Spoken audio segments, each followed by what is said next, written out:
चाषी चिंता दूर कले विधायक 8B2 केनालटी केन्दुपाटणा नटरारू बाहरी नतकाई शक्तिस्वर पर्यंत जाइछि। नतकाई शक्तिस्वर ठारे जाइतिबा केनालटी पाखापाखि 140 मीटर गोती हुई जाइथिबारु आज को 40 रु 50 वर्ष हेब प्राय 1000 हेक्टर चाष जमी को पानी जाउनथिला। तेणु चाष कार्य बाधाप्राप्त होता जहा फल चाषी माने विभिन्न समस्यार सम्मुखीन होउथिले। यहाकु नै रामकृष्णपुर नतकाई पंचायत शताधिक चाषी विभागीय अधिकारी को अभियोग करथिले मध्य एहार पुनरुद्धार होई पारु नथिला।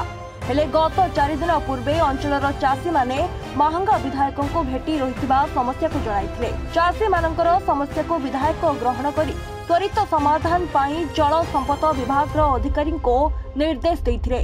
केनाल पुनरुद्धार कार्य कराजिबो बोली प्रतिश्रुति दैछंती। ଏହି କାର୍ଯ୍ୟ 15 ଦିନ ଭିତରେ ସମ୍ପୂର୍ଣ୍ଣ ହୋଇ ସବୁ ଚାଷୀ ମାନଙ୍କ କ୍ଷେତକୁ ପାଣି ଯୋଗାଇ ଦିଆଯିବ ବୋଲି ବିଧାୟକ କହିଛନ୍ତି। ମାହାଙ୍ଗା ଏକ କୃଷି ପ୍ରଧାନ ନିର୍ବାଚନ ମଣ୍ଡଳୀ ଏବଂ ଆପଣ ଜାଣିଥିବେ ରାମକୃଷ୍ଣପୁର ଆଉ ନତକେଇ ଏ ଦୁଇଟି ପଞ୍ଚାୟତର ମଧ୍ୟ କେନ୍ଦ୍ର ପ୍ରଭୁ ଶକ୍ତିଶ୍ୱରଙ୍କ ପୀଠ। ଏଠି ନତକେଇ ପଞ୍ଚାୟତ ଅଫିସ, ଏଠି ଗୋଟା डिग्री महाविद्यालय महिला महाविद्यालय आम पूर्व ओडिशार एक प्रमुख महाविद्यालय।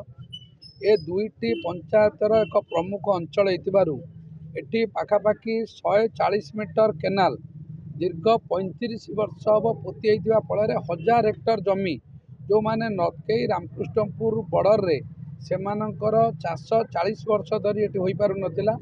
एमाने विभिन्न असुविधार सम्मुखीन होते।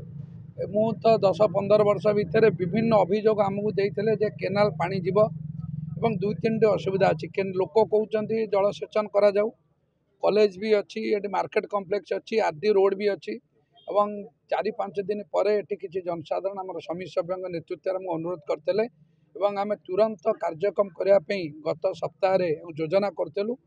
जल संपद विभाग पाखापाखि 45 लाख टंका ए प्रोजेक्ट खर्च हम 130 मीटर लंबर एक ट्रप वाल हम एवं जोटी कॉलेज रोड अच्छी सेठी कलभर्ट व्यवस्था करा एवं 15 दिन भितर ए कामटी सर आसंता सीजन रे ए समस्त चाषी भाई माने समस्त क्षेत्र को जलसेचन सुविधा पाइबे। सालेपुर ज्योत्स्ना रानी सिंह रिपोर्ट, रिपोर्टर्स टुडे।